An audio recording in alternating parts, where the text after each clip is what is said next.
Hello, welcome to the course PH5 BO6 Electrodynamics 2.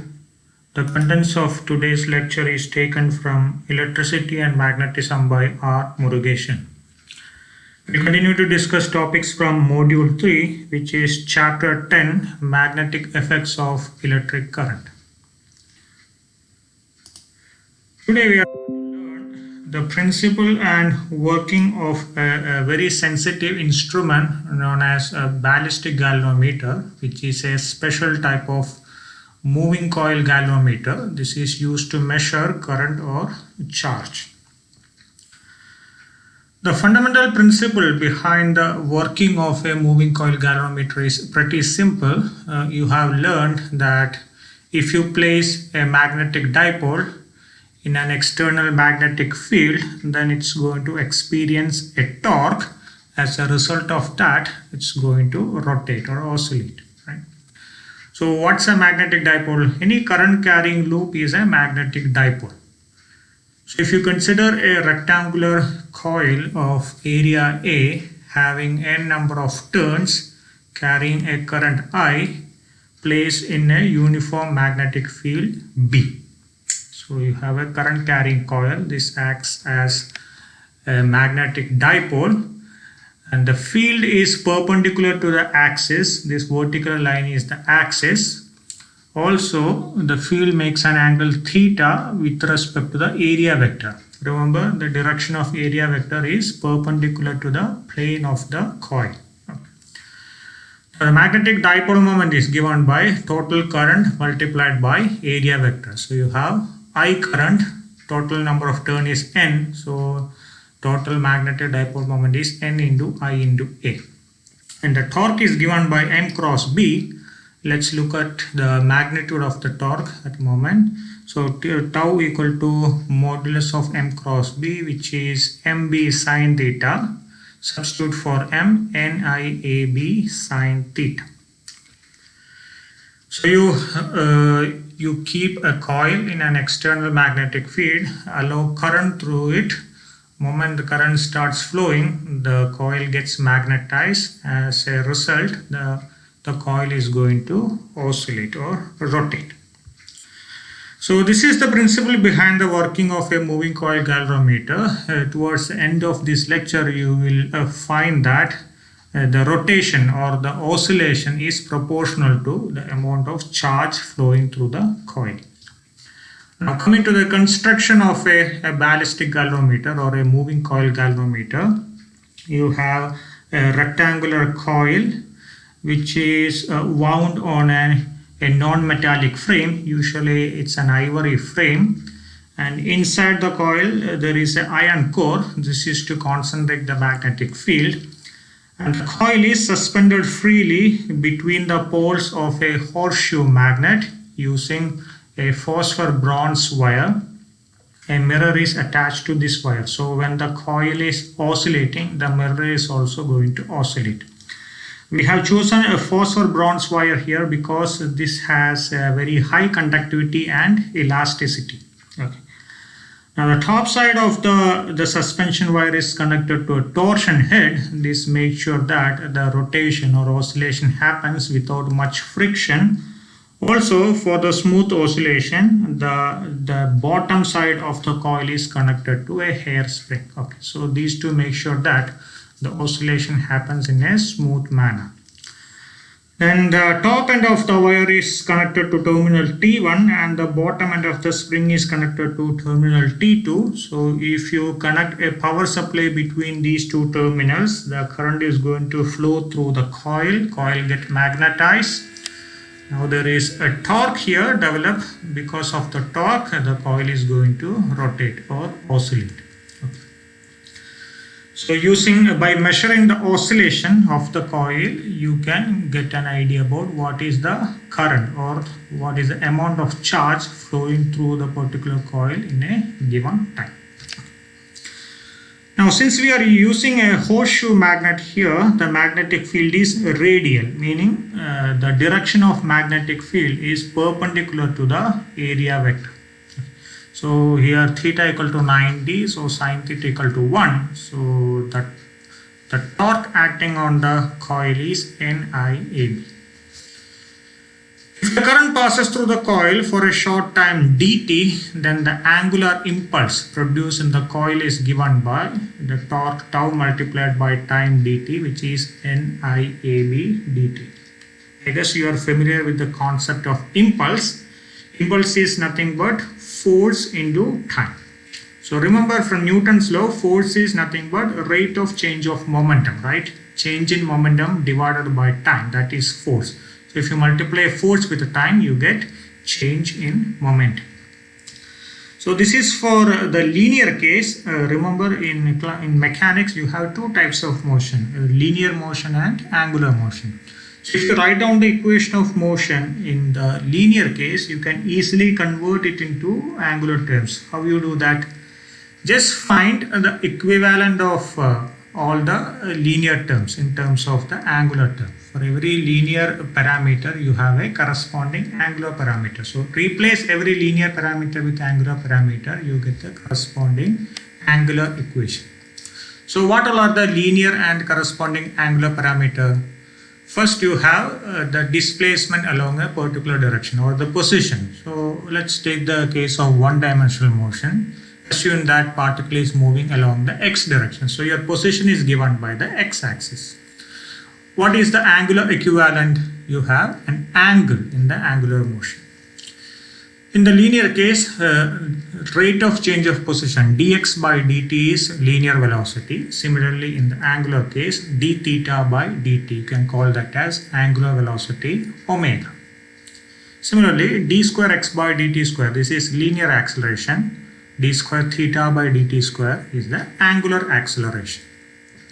When you have force, in the case of linear motion, the angular equivalent is torque.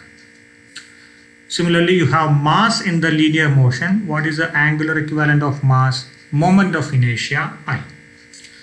In the linear motion, when you multiply mass with linear velocity v, you get a linear momentum. Similarly, in angular motion, when you multiply moment of inertia I with angular velocity omega, you get the angular momentum. So this is how you convert the linear equation into angular equation. So same way, we have seen impulse equal to force into time, which is change in momentum. So if you want to get the angular picture, just replace all these with the corresponding angular terms. So instead of impulse, I have angular impulse, which will be equal to, instead of force, I have torque into time, which will be change in angular momentum. So that's what we have written here. So this is the angular impulse produced in a time dt. So if you want to calculate the total angular impulse produced in a time interval t, this is going to be integral 0 to t tau dt. Substitute for tau, this is NAB into 0 to t I dt. Current I is nothing but dq by dt. So you can write I dt as dq. Now the limits are going to change from 0 to q, where q is the total amount of charge which flows through the coil in a time t. So do this integration, you get NABQ. So this is the total angular impulse. So if you take I as the moment of inertia of the coil about the axis of rotation and omega as the angular velocity. So the angular momentum is moment of inertia multiplied by angular velocity I omega. So remember, initially there was no charge flowing through the coil. Coil was at rest. When charge Q flows through the coil is going to rotate. So you have zero momentum initially. After time t, you have momentum I omega. So the total change in angular momentum is I omega minus 0, which is I omega. So as I have said, angular impulse is nothing but change in angular momentum. So you can write the total angular impulse NABQ equal to change in angular momentum I omega.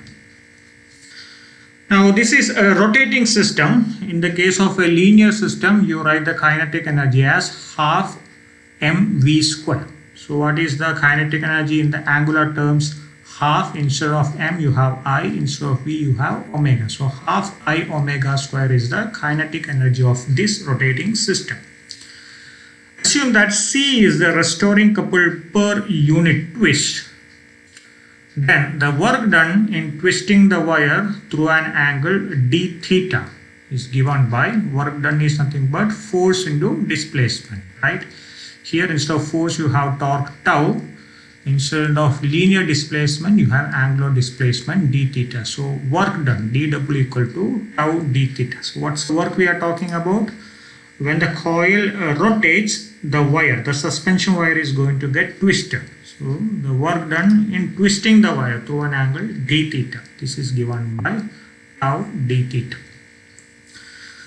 Now if you recollect the torsion pendulum from your classical mechanics course, this is very much similar to a torsion pendulum, right? So if you remember, you would have learned that torsion pendulum is a harmonic oscillator, a simple harmonic oscillator executing angular motion, right?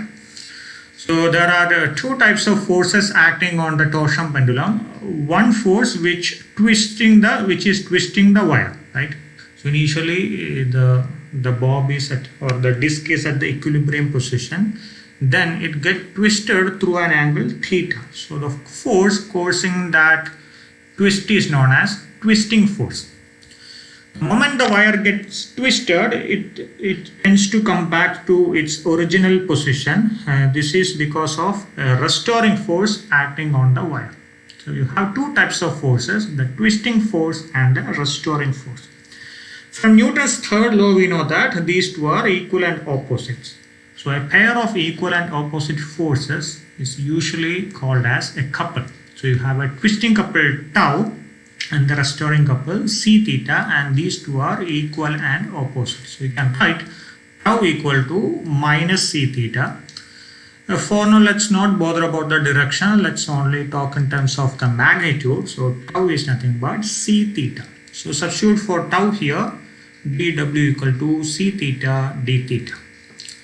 So this is for a small twist d theta. So what is the total work done for a twist from 0 to theta? So you are twisting by an angle theta. So this will be integral 0 to theta dw, which is tau d theta. Substitute for tau, this is 0 to theta c theta d theta, which is half c theta square. Now where does the system get the energy to do this work? From the work energy theorem, we know that it says the kinetic energy stored in the system which is used up for doing this work. So I can write the work done half c theta square is nothing but the kinetic energy half I omega square. Cancel the half term which is common on either side, I omega square equal to c theta square. Now we need to calculate what is the time period of oscillation. Once again, I am not going into the details of the derivation. We have studied all these in our classical mechanics course. If you remember the simple harmonic oscillator performing linear motion, then the restoring force is given by minus kx, where k is the force constant, right? So at every point, the oscillator experiences a force minus kx, which tries to bring it back to the equilibrium position. So the oscillation happens under this restoring force. So the equation of motion you can write as F is equal to m into d square x by dt square, which is minus kx. As I said, the case we are discussing now is similar to a torsion pendulum, which is nothing but a harmonic oscillator performing angular motion. The equation of motion we have just now written down in terms of linear parameters. We can now convert into angular parameters. So in place of force you have torque, in place of mass we have moment of inertia, in place of linear position you have the angular position theta. So instead of force constant k, you have the restoring couple per unit twist c. So the equation of motion tau equal to I into d square theta by dt square, which is minus c theta. Okay, now bring this minus c theta to the left hand side. So So you have I into d square theta by dt square plus c theta equal to 0. Divide with I, you have d square theta by dt square plus c by I into theta equal to 0. Now you make the standard substitution, call this term c by I as omega square, then you get the classic harmonic oscillator equation d square theta by dt square plus omega square theta equal to 0. So if you solve this, you get theta as a sinusoidal function, right? That's why you call this as a harmonic oscillator, because the oscillation is described by a sinusoidal function here. Since omega square is c by I can write the angular frequency omega equal to square root of c by I, or I can write angular frequency in terms of the time period as 2 pi by t. From this I can write time period t equal to 2 pi square root of I by c. So please note one thing here, sometimes we use omega as the angular frequency and sometimes we use this as the angular velocity. So please keep in mind the context, okay, don't get confused. So the time period of oscillation is 2 pi square root of moment of inertia I divided by restoring couple per unit twist c.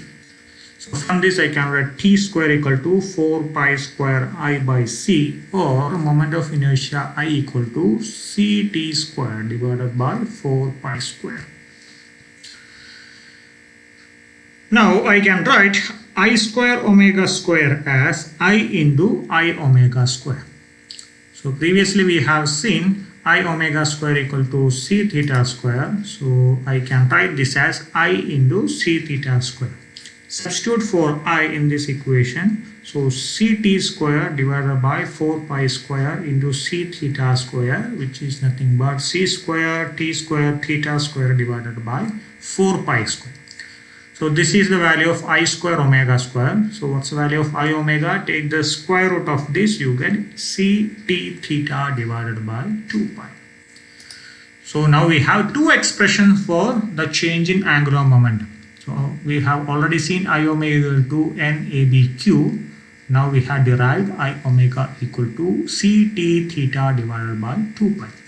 Equate these two, NABQ equal to ct theta divided by 2 pi, or the charge which flowed through the coil is T divided by 2 pi into C by NAB into theta.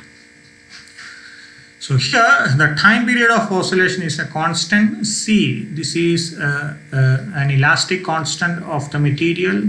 Area of the loop is a constant. We are using a uniform magnetic field, so B is also a constant, and number of turns is also a constant. So in other words, the charge flowing through the coil is proportional to the deflection of the coil.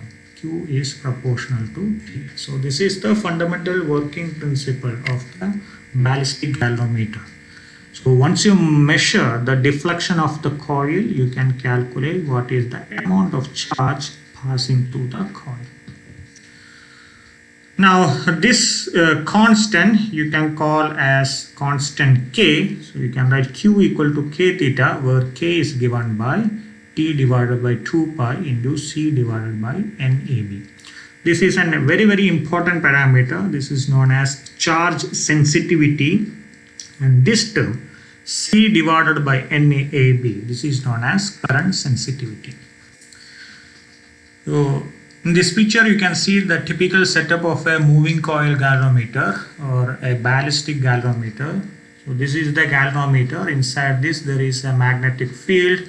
Inside the magnetic field a coil is freely suspended. Then when you pass current through the coil using these wires, the coil is going to oscillate. Now how do you measure this oscillation or deflection? Usually this is known as throw, ballistic throw. So how do you measure this throw? Remember the construction of the galvanometer, there is a mirror attached to the wire, right? So whenever the coil rotates, the mirror is also going to rotate. So mirror is at this position, and usually we keep a light source at a distance from the mirror. Typically it is kept at 1 meter distance. So light from the source comes here, it hits upon the mirror and comes back here. So you are going to see the reflection of the light on this scale. So usually you set up this experiment in such a way that when there is no current flowing through the coil, the light spot is at the position 0 on this scale. So this is the equilibrium position. Now what do? You allow current to pass through the coil. Coil gets magnetized. It is going to rotate. So the mirror is also going to rotate. When the mirror rotates, the reflection of the light from the mirror is going to deflect on either side of this particular scale. So you are going to measure deflection in terms of position of the light spot with respect to the equilibrium position 0. So just like a simple pendulum which oscillates back and forth about the equilibrium position, you will find that the light spot is also going to oscillate back and forth on this scale. Now, even though we call this as theta angle, we are not going to measure it in terms of degrees or radians. We are going to measure in terms of displacement along this scale. So the unit of the displacement is usually measured in millimeter, okay, not in terms of radians or degrees. Keep that in mind. Now, how do you define the charge sensitivity K? By the way, this is also known as figure of merit or ballistic reduction factor. So from this equation, we can define K. Suppose theta equal to 1, then Q equal to K, right? So you can define K as the charge needed to produce an undamped throw or deflection of 1 millimeter to a spot of light on a scale kept at a distance 1 meter from the mirror. As I said, theta is measured in the units of millimeter. So the unit of K is coulomb divided by millimeter. Why do I specifically say that this is an undamped throw? So if you remember any practical harmonic oscillator, for example, take the case of a simple pendulum. You know that this is not an ideal harmonic oscillator, right? What happens in an ideal harmonic oscillator? The oscillation extends all the way to infinity and the amplitude of oscillation is also constant. But in the case of simple pendulum, we know that the oscillation stops after some time. Also, the amplitude of oscillation is not a constant, it decreases as a function of time. What's the reason? Because any practical oscillator is a damped harmonic oscillator. There are some resistive forces acting on the oscillator. As a result of this, the system loses energy continuously, so the amplitude of oscillation decreases progressively. The same thing is going to happen here. We have a coil which is rotating in the air medium, right? So air is going to offer a resistive force on the coil. So this is the first damping factor. Also, we are talking about charge flow through the coil, right? In the previous chapter, we have seen that whenever we try to change current in a circuit, there is a back EMF working against it. So there is an induced current which is trying to oppose the current flow. So the induced current is also a type of damping factor. So you have two types of damping here, one due to the air resistance and one due to the induced current, which is also known as eddy current. So what we are talking about is a damped harmonic oscillator here. So if you take a successive deflection on either side, so you can call the deflection as theta 1, theta 2, theta 3, etc. So if you monitor these deflections or the throws, you will find that the amplitude of the throw is decreasing continuously. So first deflection theta 1, when you look at deflection on the other side theta 2, it is less than theta 1, right? Because there is a damping. Similarly, if you take the next deflection theta 3 is less than both theta 2 and theta 1. So continuously the deflection is decreasing. So this is the damping which is taking into picture.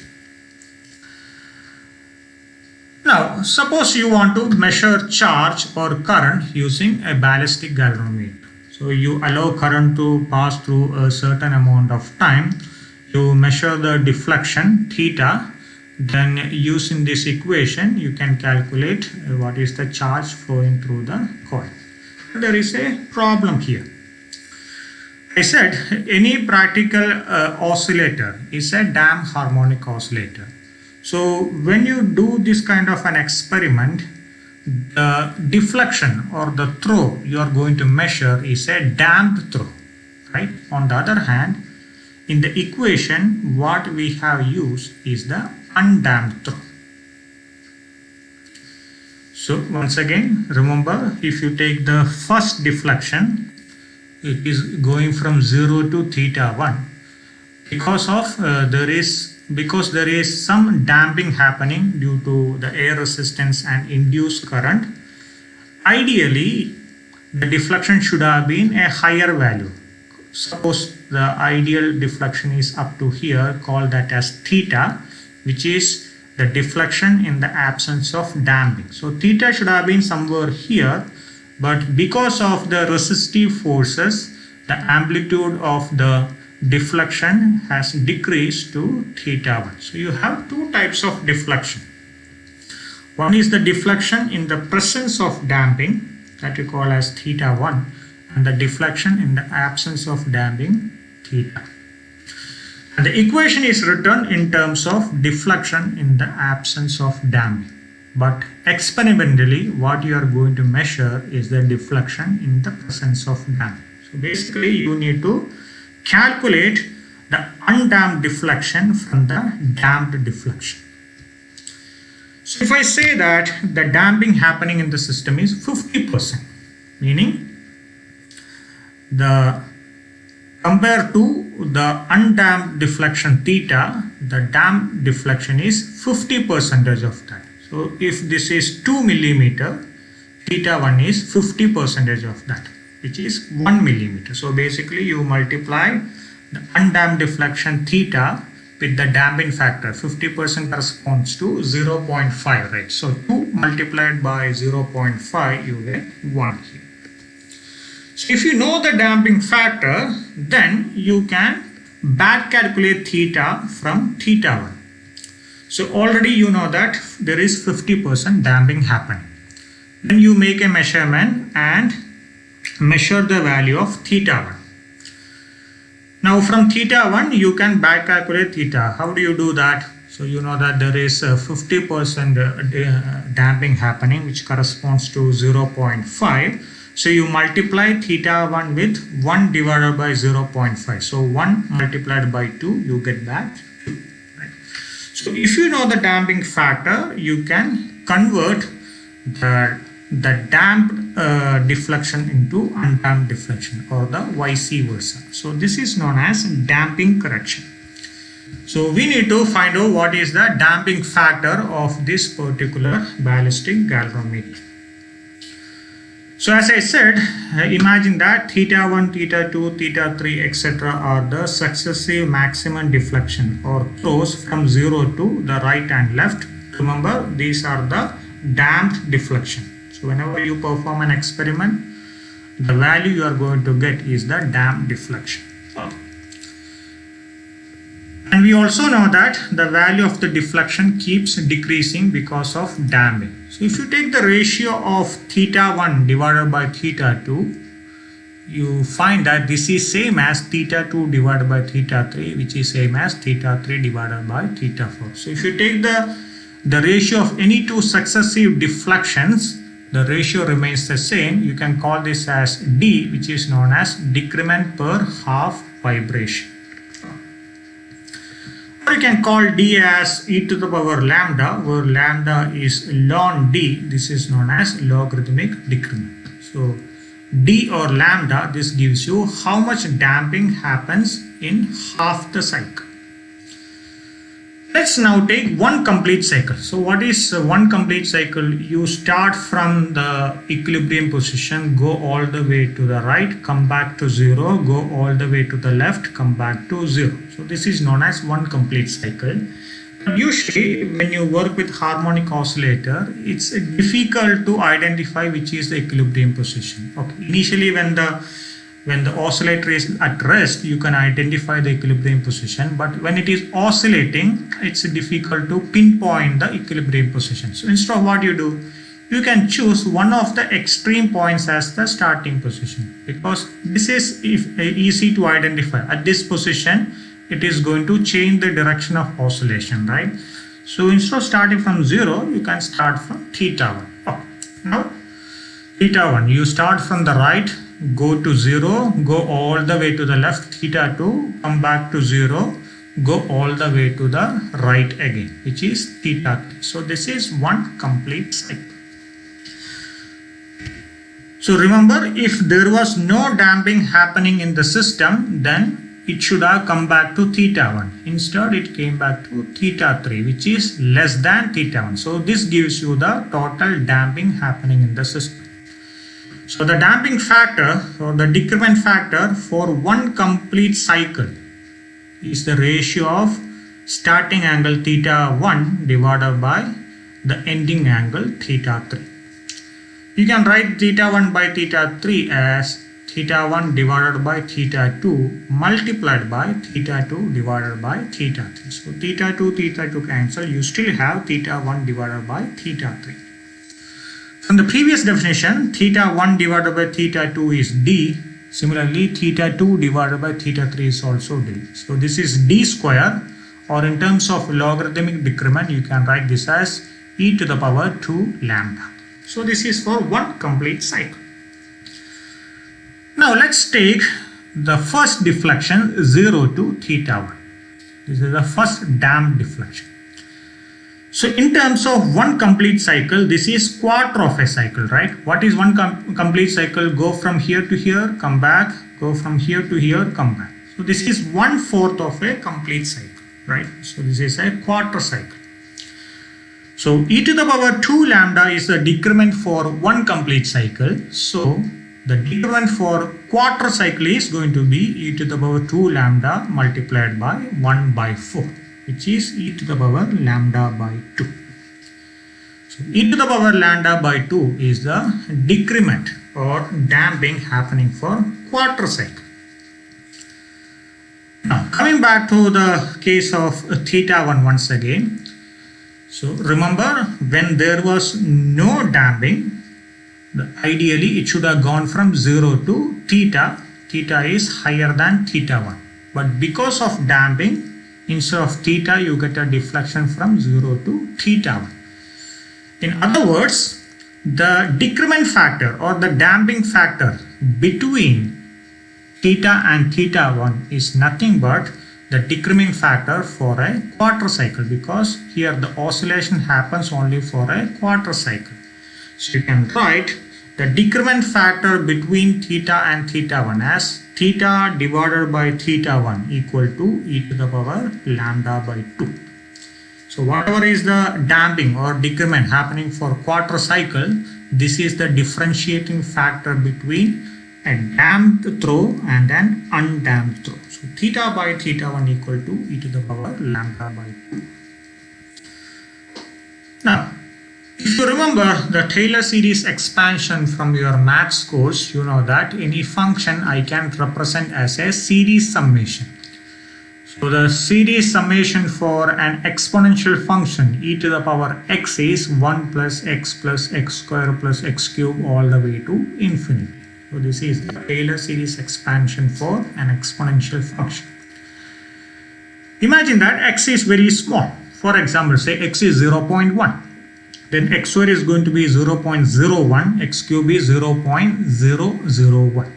In other words, x square, x cube, etc. are much smaller than x. So you can neglect all these higher order terms and approximate e to the power x as 1 plus x. So we have an e to the power lambda by 2 term here, where lambda corresponds to damping. So if you imagine that the damping happening in the system is very low, then you can approximate e to the power lambda by 2 as 1 plus lambda by 2. So theta by theta 1 is 1 plus lambda by 2, or the undamped throw. the throw in the absence of damping, theta equal to theta 1 into 1 plus lambda by 2. Now you can rewrite the equation for Q as Q equal to K into theta 1 plus lambda by 2. So now you can make all these measurements experimentally. Now the final thing, how do you experimentally measure the value of lambda? So from the definition of lambda, we know that theta 1 divided by theta 2 equal to e to the power lambda. So take logarithm on either side, you get lambda equal to ln theta 1 by theta 2, or in terms of base 10 logarithm, you can write lambda equal to 2.303 log theta 1 by theta 2. So you basically make a measurement of two successive damped oscillations, and from that you can calculate the value of lambda. Or if you want to decrease the experimental error, what you can do is you can include several throws. So instead of taking two successive throws, you can take a gap of 10 throws. So you measure theta 1, which is the deflection of first throw, and theta 11, which is the deflection of 11th throw. So what is the difference between these two? 11 minus 1, 10. So this corresponds to e to the power 10 lambda. So from this you can write lambda equal to 2.303 divided by 10 log theta 1 divided by theta 11. Now, why do you need to include several throws? This is known as statistical average. Suppose you are doing this experiment. Okay, if you are following this formula, you have to measure two successive throws here, theta 1 and theta 2. So if you remember the behavior of a harmonic oscillator or a damped harmonic oscillator, you will notice that the first few deflection happening very quickly, but as the time progresses, the deflection becomes very slow. So if you are measuring theta 1 and theta 2, you need to make a very quick measurement. So if you are using a stopwatch, you need to press it twice very quickly. So the chances are that you are going to make a mistake here, right? Because you are making a very fast measurement. Also, on the other hand, if you are including 10 oscillations, then you have a longer time frame for completing your measurement. Also, by the time you reach the 11th throw, the oscillation is very slow, so you get more time to record your values. So in that way you can reduce the chances of error in your experiment. If you want to decrease the error even further, what you can do is you can repeat the experiment a number of times. For example, do this for 5 times or 10 times. So here what happens? Suppose when you did the experiment for the first time, some error happened. You forgot to press your stopwatch, or you got distracted and you pressed your stopwatch 1 second after the deflection is completed. So there is a minor error, right? Or while you were performing experiment, somebody came and hit on your experimental table, there was a small jerk. Because of that, some error. Okay. Now, if you want to minimize this kind of error, you increase the number of your trials. So you repeat the experiment 5 times. So imagine that in the first time there was some error, but in the remaining 4 times when you repeated, you were managed to do it without any error. So you have 5 results. In that, 1 is slightly erroneous, other 4 are proper results. So what is the weightage of your error here? 1 error versus 4 proper result, right? 1:4, or in terms of ratio, 1/5 is the weightage of your error here. Now, how you can decrease the weightage of your error? Increase the number of your experimental runs. Instead of 5 times, you repeat the experiment 10 times. So if you make error once, now the weightage of your error is 1/10, right? The weightage of error is decreasing. So this is known as statistical averaging. So whenever you do an experiment in your lab, make sure that you repeat it at least 5 times. In that way, you can reduce the weightage of experimental errors or experimental artifact. So this is very important. I find that many a time students do experiment only once and just write that value 5 times in your record book. Don't do that. Maybe you don't understand the importance of statistical averaging at this point, but when you go to research labs, when you are doing very sensitive experiment, for example, you construct a nanoscale transistor and you want to find out the IV characteristics of it.